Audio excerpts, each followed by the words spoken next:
job stinks? How many of you, Lee Cochran, do not raise your hand when I ask this question. How many of you ever worked at a place where you feel like this job stinks? Have you ever worked at a place where you say this job stinks?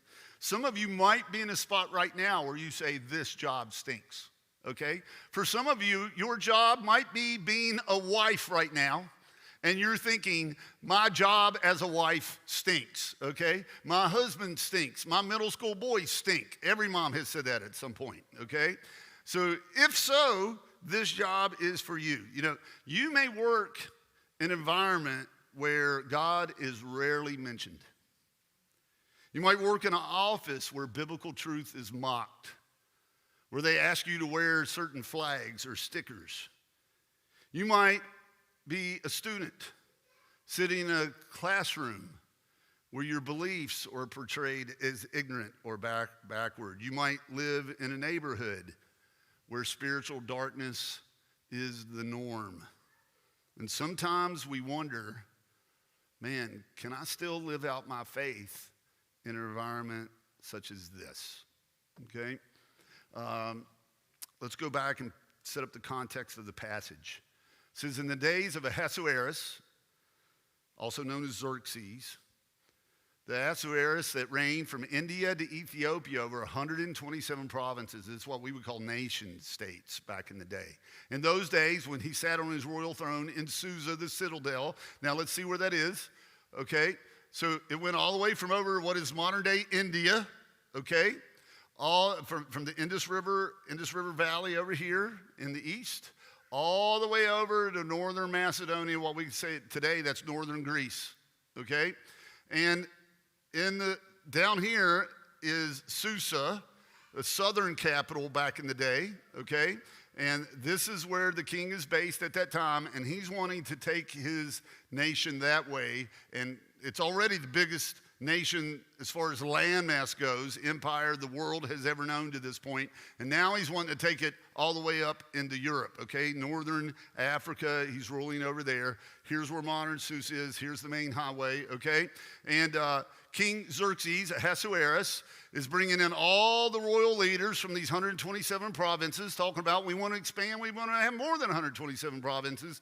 So they're getting in and they have a party for 6 months. And they start doing their battle plans. Now, while they're doing it, king's drunk. We said when the king's heart was merry with wine, that's always a sign something's about to go wrong. He calls in his wife Vashti, wants her to dance before, show her off for a minute. She refuses. She's deposed as the queen. And so they were like, man, we're going to have to find another queen. Now, in between, he goes out to battle to conquer Greece. Storms hit. They run into the Spartans. It's a disastrous trip. Xerxes, talked about that last week, so I won't go back into all that. But Xerxes goes back home with his tail between his legs, still has the largest empire the world has ever known, but a lot of people were requesting his leadership decisions on this trip, okay? And so they come to him and say, man, you just need a good wife. Vashti, she wouldn't do what you said. We need to find you a good young woman. Now, the guy's 39, 40 years old at this point, so this is what they said to him. The king's young men who attended him said, let beautiful young virgins be sought out for the king. Now, a lot of times, some of your Bibles will even say beautiful young ladies, but it's literally the Hebrew word for a virgin. Now, I think you know this from your New Testament history, but how old was Mary when she was betrothed to be married to Joseph? Approximately how old was Mary back in the day? About 13, 14, 15 years old. Girls got married in their mid-teens, okay? So when they're telling the king, you need to find some beautiful young virgins, okay? Just the fact that you're at it, all through your Bible when you read it, young ladies, young virgins, young ladies. It's all the way through this passage. The reason that's in there, it's telling you how old Esther was at this time. All the girls that are bringing in, they're all 13, 14, 15 years old for a guy that's going to be 39, 40 years old. When you see a movie about Queen Esther being the most beautiful woman in the land, how many times is it a 13-year-old girl? Nobody's watching that movie because it'd be creepy today. Do you follow? But that's what we're talking about. He's looking for some girl barely out of middle school to be his bride, because they would have been married otherwise, or they would have already been sexually active by then. Now, There was a Jew in Susa, the citadel, whose name was Mordecai. That'd be really easy to read right through this and miss one of the points to be made. A guy named Mordecai, son of Jair, son of Shimei, son of Kish, a Benjamite. We're going to talk about why the Benjamites are important in the upcoming weeks. But I want you to see this. Jewish tribe, Jewish name, Mordecai is named after a Persian or a Babylonian god, Marduk. Now don't miss this. What's happening is the longer the Jews have lived somewhere that's not Jewish, the more they have assimilated into their culture and accept the things of the Babylonians and the Persians and aren't immersed in the Jewish godly mindset in which their grandparents and their great-grandparents were raised. Do you follow that? So here's Mordecai. His name is not a Jewish name. He's wanting to fit right in. And it says, this, going back to the great-grandparent, Kish, he was someone who had been carried away from Jerusalem among the captives carried away with Jeconiah, king of Judah, whom Nebuchadnezzar, king of Babylon, had carried away. They would have been carried away either in 605 BC, somewhere between 605 BC and 586 BC. So here we are 100 years later, okay? And let me put a little timeline for you. So here's Nebuchadnezzar. You all heard of Nebuchadnezzar and Daniel when they were teenagers and they were carted off, right? Then you had some more Babylonian kings. Then Cyrus the Great, the king of Persia, came in and conquered. And he's ruling in 539. Now watch this. This is important. It's really important for understanding this passage. So when they did the timeline, this is where, going back to Shimei, when he was a young boy, eventually, when we get to here, when Mordecai is young, or even here, when Mordecai is young, this would be great-grandparents, grandparents, parents of Mordecai. Do you follow? By the time we get to, this is Mordecai. He's an adult under King Xerxes. This is the Xerxes from this story. This is significant. Grown up in Jerusalem, under Solomon's temple, under the priestly lineage, under the teachings of Jeremiah the prophet, okay? Grew up here while Daniel was in their version of the White House under Nebuchadnezzar. Then grandparents who were, these people who were deported were the grandparents of these people. Now watch. Cyrus says, okay, everybody that wants to go back to Jerusalem where you grew up, you can, but everybody that's going back, they were old people like me. They were the grandpas at the time. And so a lot of them went back to Jerusalem and just say, we don't care if we go back there broke as a joke. It's better to be in Jerusalem around Jewish people who love Yahweh, Jehovah, as opposed to staying in this foreign country. By the time we get to the book of Esther, watch, everybody who's there at the time of Xerxes has chosen to live there. They're not in captivity anymore. They would rather live in pagan Persia than to be dead broke back in broken down, burnt down Jerusalem. Their memories would not be the same as their great-grandchildren. The world they were raised in wasn't even similar to that of their great-grandchildren. I'm barely old enough to remember 1976. How many of you remember the 200-year bicentennial celebrations? Old enough to remember, you're aging yourself, okay? Younger people are like, I don't remember it, wasn't even born, okay? I was just a little child. I had to memorize the preamble and then recite it before the elementary school. It was a big deal back then. And you had the signs back then, 1776 to 1976. Everywhere it was printed. We even had the $2 bill. United we stand. Are you seeing any of those banners today? You had a lot of unity and national pride. Constant honoring of our history. Every kid was learning about the Constitution, American civics back then. It was big. Here's the old station wagon with the wood panels. Y'all remember the station wagons with the wood panels? Man, everything was about faith, family, community. Now, some people say, well, back then, we had a really popular president back then. Man, that was right on the heels of Watergate.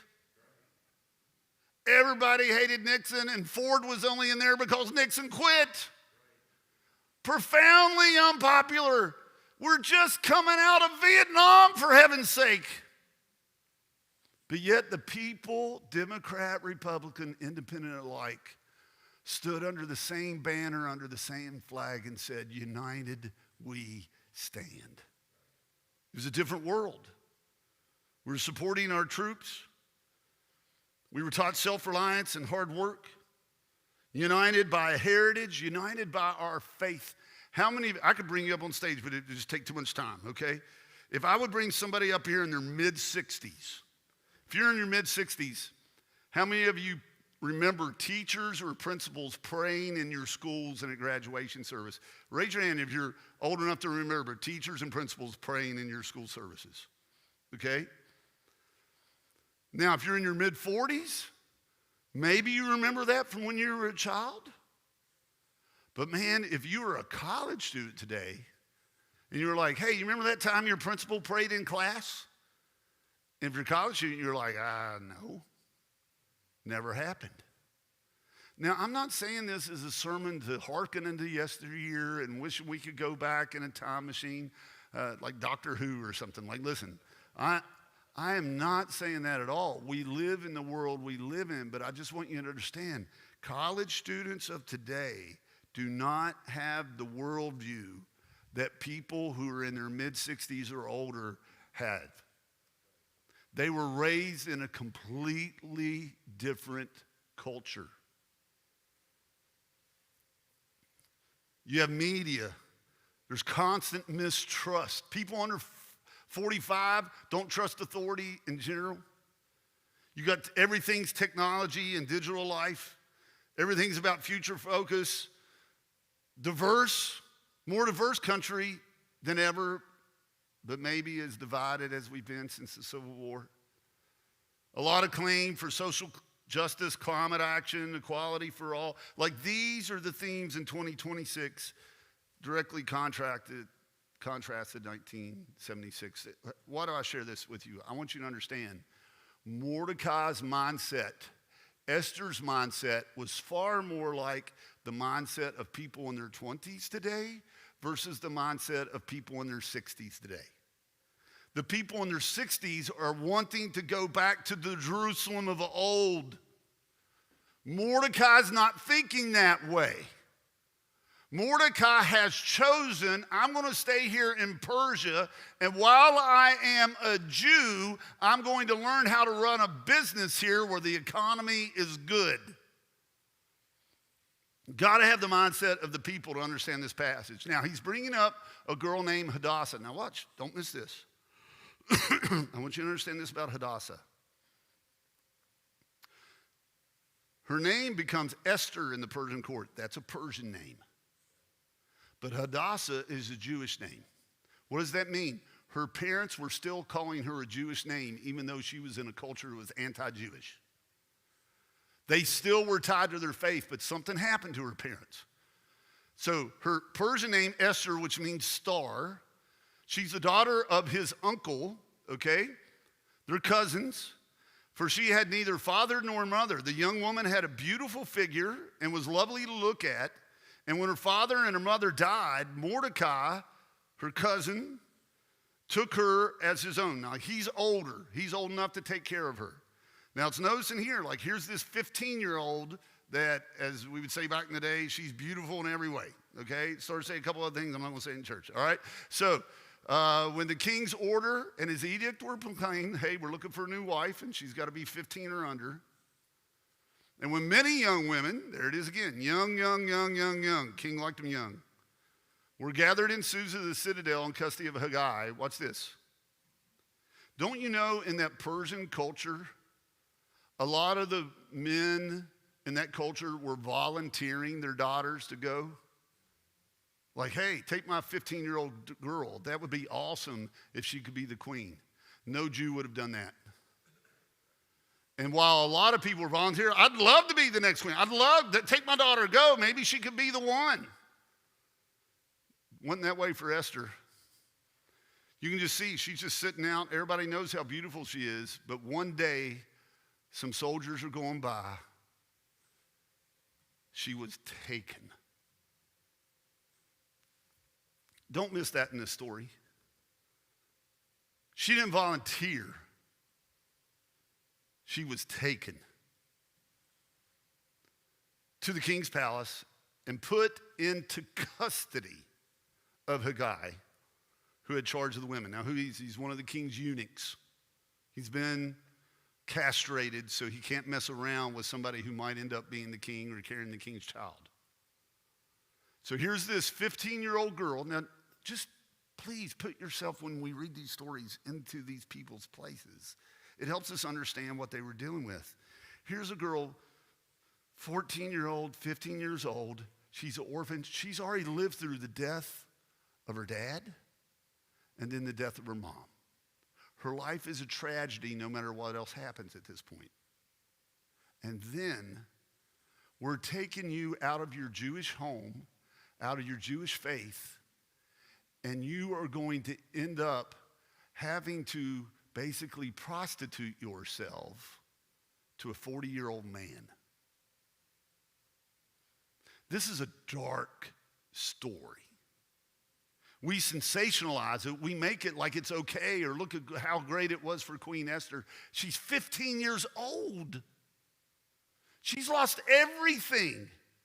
She's living in a broken world. Now listen, we're going to talk about how God's going to take this terrible situation and turn it into something good later on. Most of you already know, spoiler alert, it's going to end up okay.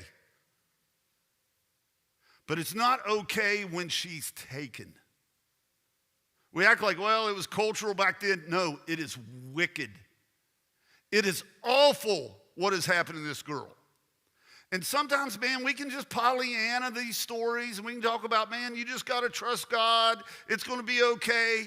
I just want you to understand this from Jesus' situation. Listen, when Lazarus died, did Jesus know that he was going to raise Lazarus from the dead? Y'all are looking at me. Are you not sure?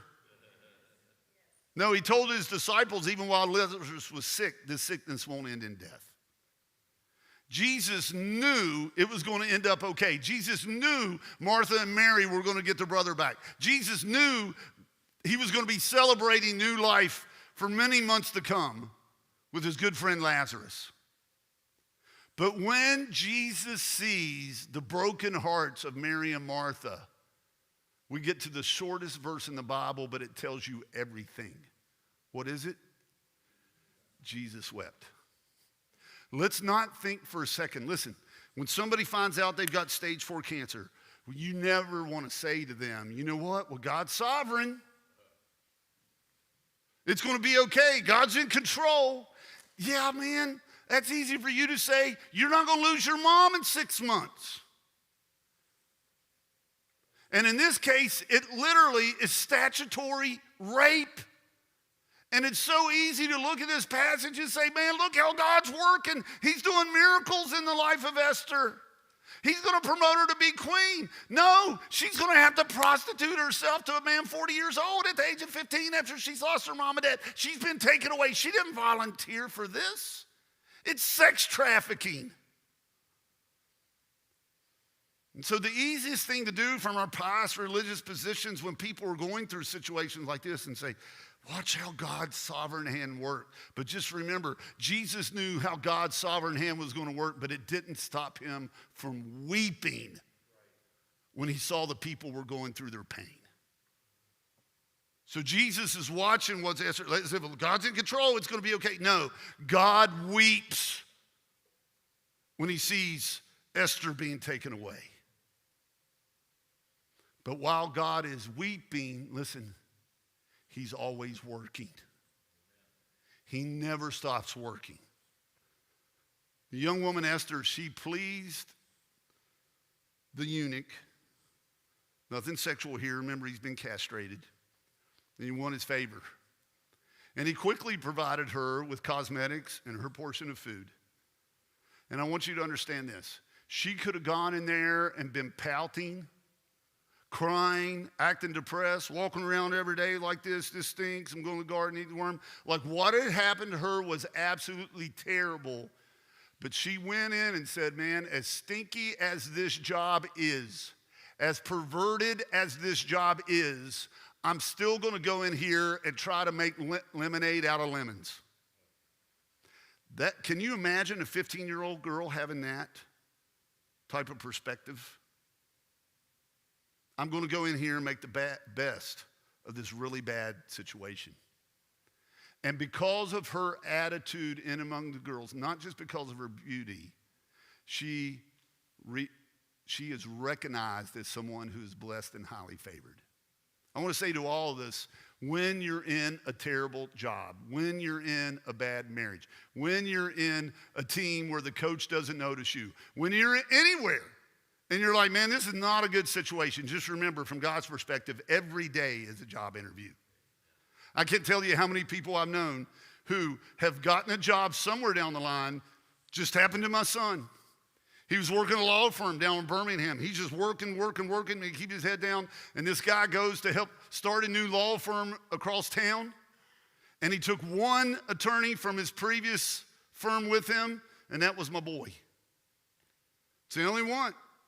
But why did he do it? He said he saw that while everybody else that's in their 20s was over here goofing off every day, Titus came in, and from the time he walked into that office till the time he went home at 5 o'clock, he worked and he worked and he worked and he worked.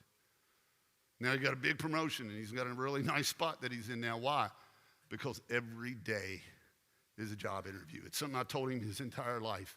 How you show up for practice every single day. How you lace up your shoes. How you nail a nail if you're a contractor. How you're a student, you're doing your best, you're getting your homework done all the time. Whether you're a children's minister, whether you're a student pastor, whether you're a principal at a local school, every day is a job interview. And God finds a way to promote those who make the best out of a bad situation. With 7 chosen young women from the king's palace, she's given these assistants to her. And he advanced her and her young women to the best place in the harem. Now, there were 360 women in this harem, and now she's been elevated. Now, again, man, what is this talking about? One for every day of the year? So here she is, Esther and her women from all over the Persian kingdom, most beautiful women from all around the world. This is something I want us to see. Esther used what God gave her for the advancement of God's kingdom. Paul says it this way: we all have gifts that differ according to the grace given to us. Let us use them. If it's prophecy, then in proportion to our faith. If service, in our serving. The one who teaches, in his teaching. The one who exhorts, in his exhortation. Like, that's encouraging people strongly to go and get better. The one who contributes in generosity. The one who leads with zeal. The one who does acts of mercy with cheerfulness. Whatever gift that God has given you, whatever special ability that God's blessed you with, just listen to this. Whatever gifts and advantages God has given you, use them for God's glory, regardless of the times in which you live. Esther just understands. She says, I ain't got nothing. I ain't got a mom. I ain't got a dad. I ain't got no money, but I do have my looks. And I can also control my attitude. She had a cheerful spirit about her. I'm going to go in. I'm going to make the best of this situation. All of you in this room, this is what Paul's saying in this. Peter says the same thing. As each of you have received a gift, use it to serve one another as good stewards of God's varied grace. What does that varied grace look like? Well, if you're a speaker, as one who speaks oracles of God, like if you've got the gift of teaching, get up there and preach it straight from God's word. If you're here serving, I met some people today. I'm working the coffee team. I'm the greeter team. I mean, I see the welcome committee out front. I see the safety and security team. We got the children's workers down here. Whatever God has given you the ability to do it with all your might. This is what's going to make us be able to reach the world around us. God's going to bless us as every member gives everything they got for the glory of God. Is one who serves by the strength that God supplies, in order that in everything God may be glorified through Jesus Christ. To him be the glory and dominion forever. What's he reminded here, man? When we serve, we're not serving for a man. We don't follow a man other than the God-man, Christ Jesus. And so in everything, no matter what it is you do, you're going to do it to the best of your ability. Now, it also says that Esther had not made known her people or kindred, for Mordecai commanded her not to make it known. Hey, you're going to go in there. Don't offer up the information that you're a Jew. You see, there's something the world has always dealt with. It's called anti-Semitism. People who hate Jews just because they're Jews. People who hate Jews just because they're different. In that culture, people who hated monotheists, people believed there was only one God one way, they hated them. Like, you can worship whatever God you want, but whatever you do, don't tell everybody else that they're wrong. And so that's what Mordecai tells her. He said, man, when you get in there, you got to hide who you are. Because if they find out you're Jewish, any of y'all work in a workplace where you got to hide your faith? Man, if you actually share the gospel at the water cooler, HR's coming in. You just got to watch how you share it. Like, you care about people's soul. You care about people's eternity. But yeah, man, there's people around you say, man, whatever you do, you got to hide your faith. That's the world we live by today. And every day, Mordecai is walking in front of the court of the harem to learn how Esther was and what was happening to her. Can you imagine this? Like, her mom and dad are dying. And as any of you as parents, you're going to look at the closest relative that's responsible, and you're going to say, whatever you do. Can you imagine Esther's mom passing away and says to her nephew Mordecai, hey, just please vow to me before God, you're going to watch out for Esther. And I can just see Mordecai, I'm like, Aunt Betty, I promise you, I will not let anything bad happen to this girl. And then a year later, she's taken into a harem, into a massive, man, I'm not even going to use the word of what they would call, where all these women are in there at the same time with the king. And you can just see Mordecai, man, he says, man, I gave my word to my aunt. I gave my word to my uncle. Like, Esther, you okay today? What am I going to do about this situation? This is terrible. What she's taken in there, man, this is no place. She has no business being a sex slave to this king. Like, if she's not selected, she's just going to end up as a concubine and living in there one day a year. Like, oh, how could I let this happen? Why didn't I take her and get out of here and get back to Jerusalem? Don't miss that. How many times do you think Mordecai regretted when he watched his cousin taken away into the sex trade? I should have gone back to Jerusalem. I should have gotten my kid out of that school before they got caught up into that crowd. I should have quit that job. I should have got him off that team. I should have found her another coach. I should have got her out of that relationship when she was 14 with that no good guy. But now they're in it, and they're stuck, and you're living like, man, I messed up with my kids. I messed up with when I took this job. So every day you can just see his heart just wearing him out, like I promised him. It was their dying wish, and I have failed. And in the evening, the females would go in the morning. She would return to the second harem and cut it. Like, once you've been with the king one time, you're going into harem number 2. Now you got another eunuch watching out of you who's in charge of the concubines. And whoever the candidate was, they would not go into the king again unless the king delighted in her and she was summoned by name. That was the law. You could never ask for an appointment with the king if you were one of these ladies. The king had to request you for the night.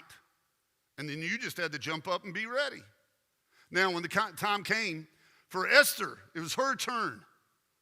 And it's reminding you, man, whose daughter she is. Also another Jewish name. The uncle of Mordecai, who had taken her as his own daughter to go into the king. Watch this. She asked for nothing except for what Haggai, the king's eunuch, who had charge of the women, advised. Now, here was the rule. When they were going in to see the king, they could dress up in all the diamonds and the gold and the pretty dress and just come in there wearing all the pretty negligees or whatever. And I'm sure that all the women that would go into king, they were dressed up in all the regalia they could. Man, Victoria's Secrets would have had nothing on these ladies. Esther comes in just plain. She took the minimum in. She didn't need to show off with the king's riches, the king's dresses, the king's jewelry. Haggai just says, you know what, keep it simple. She could have requested anything she wanted. She says, I'll just take the minimum. Let's never forget this. Just because the job stinks doesn't mean you're entitled to anything extra. Keep it simple. And a lot of times you mean, man, I'm just going to take a little more here. This boss doesn't treat me right. I'm going to take home, man, I worked with a guy one time. He took a roll of toilet paper home every day. I started calling him Johnny Roll.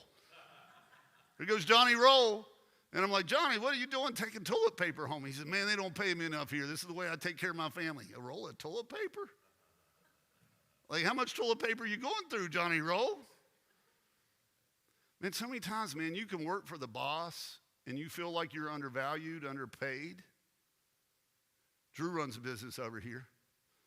You ever had a guy work for you, man? He just doesn't appreciate what you give him. He thinks he's entitled. You should give him more. All of a sudden, a drill disappears from the workplace. I bet that's happened to you, hasn't it? There's no contractor that hasn't happened to, has it? If you've done it any time at all, somebody thinks they're entitled to your drill that you paid for. Don't fall into the trap, because what the devil does is he convinces, I deserve better. Esther deserved better, but she didn't take advantage of the situation. Solomon writes, when you sit down to eat with a ruler, observe carefully what is before you and put a knife to your throat if you're given to appetite. Just be happy with what you have. Now, Esther was winning favor in all who saw her. Why? Because she wasn't pretentious. She didn't go around pouting all the time. She didn't have a bad attitude work. She wasn't gossiping about all the other girls in the harem. And when Esther, again, watch this. Don't miss the word. Like, she was taken. You ever seen the Liam Neeson movie, Taken? Where his daughter's kidnapped? That's the type of language we have here. Esther's taken. She has no choice to King Ahasuerus. It's not some good Jewish girl would sign up for it. She goes into his royal palace in the 10th month, which is the month of Tebeth, in the 7th year of his reign. Now, here's the deal. Don't miss this. Spiritually, what does this matter what day it was? I'm going to tell you. Because Esther always remembers the day that her virginity was taken from her. This is a big deal. And some of you ladies, and maybe even some of you guys are in this room today, and you remember when your innocence was taken from you. Not given, taken. And I want to just take a little parenthetical moment here. Just remember, man, you can't lose your purity if someone takes it from you. Sometimes you can feel dirtied. Sometimes you can feel sinful. But listen, if it was taken to you and not given, it still belongs to you.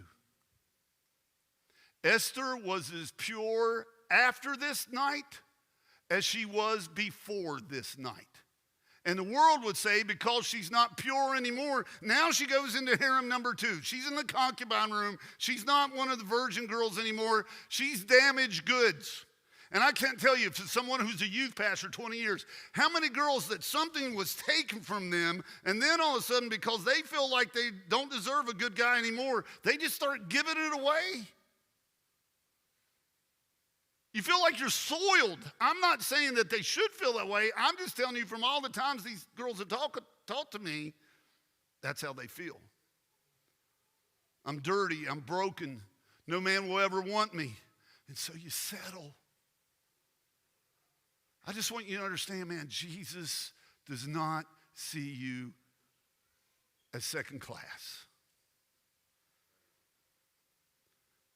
You don't even need to be forgiven for what has happened to you. You just need to be encouraged. And you can still love Jesus, and God can still have awesome things for you. He can make the best out of a bad situation. But make no mistake, while you were and are crying, Jesus still weeps with you. The king, it says, loves Esther more than all the women. There's something special about her. And she won grace and favor in his sight more than all the virgins, so that he set the royal crown on her head and made her queen instead of Vashti. And then the king gave a great feast for all his officials and servants. It was Esther's feast. He also granted a remission of taxes to the provinces and gave gifts with royal generosity. So now Esther's the most popular girl in the world. But she had not made known her kindred or her people as Mordecai had commanded her. Watch this. Watch this. For Esther obeyed Mordecai just as when she was brought up by him. I want you to see why Mordecai is saying this to her. Man, this is just, it's a good saying. It's easier to stay out of trouble than it is to get out of trouble. It's easier to stay out of trouble than it is to get out of trouble. And so she's not going to go around looking for a fight. She's not going around looking for trouble at work. She is looking to make a difference as opposed to making a point. She's keeping her head down. Why? Because it's easier to stay out of trouble than it is to get out of trouble. But the day's going to come when Esther does have to say something about what's going on in her world. But until that time comes, she's going to pick and choose her battles. And if you're in a bad situation, listen, make sure you're wise when it comes to picking and choosing your battles. You don't go headlong into everything that goes on wrong at work. It's not your job to fix things by the copy machine on Tuesday morning.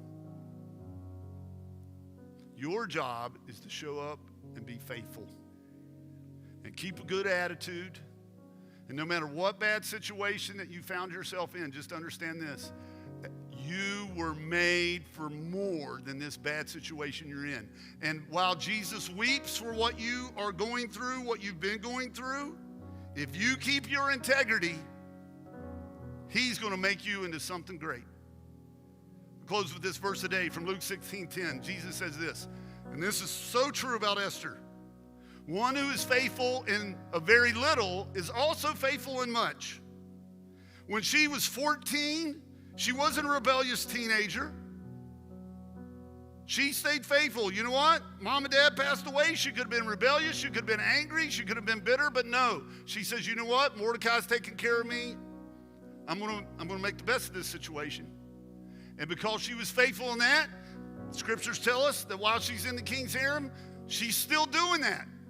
She's going to be faithful in much. But how do we know she's going to be trustworthy someday? Because she was trustworthy back then. The Bible always tells us the inverse is true. If you're willing to steal a drill, later you're going to be willing to embezzle. If you're willing to go behind your boyfriend's back, later maybe you'll be willing to go behind your husband's back. If you're willing to gossip about some little thing, maybe you can't be trusted to keep the most important things in confidence. If someone's dishonest in very little, they'll be dishonest in much. So let us remember, no matter what situation you're in, God is calling you right now to keep your integrity. No matter how much the world might be pouring down on you, no matter how many outside forces might be belittling you or lying about you, no matter how difficult your life may be, understand this. Number one, Jesus weeps with you. But at the same time, man, if you are just faithful in the day-to-day, every day's a job interview, and God has made you for more than your current situation. And he's going to give you a way out, and he's going to lift you up. If you will be faithful in a few things, he knows he can trust you with many.